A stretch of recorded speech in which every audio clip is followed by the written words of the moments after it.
ويصرف هذه الأموال على لواطه. صدقوني بعض الوكلاء يصرفون الأموال على فروخهم، عندهم فروق ما نحن نعرفهم. وصدقوني أنا على يقين هناك كثير من النجفيين الآن يشاهدون هذا البرنامج في مدينة النجف. لا أتحدث عن أصحاب العمائم، أصحاب العمائم أكثرهم يتابعون برامجي علنا وسرا، لكنني أتحدث عن عامة النجفيين وحق الحسين. يعرفون المعممين الفرخشية ويعرفون فروخهم ويعرفون هذا فرخ هذا.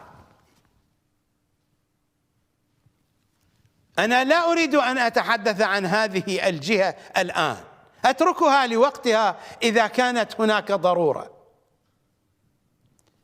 يصرفون هذه الأموال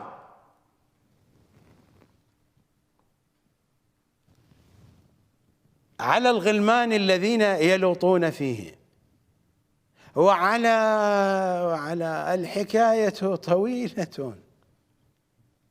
صدقوني هناك قوادون يأخذون رواتب عالية أعلى من رواتب طلاب البحث الخارجي، قوادون عند أبناء المراجع، عند أصهار المراجع، عند أولاد البيوتات العلمية في النجف.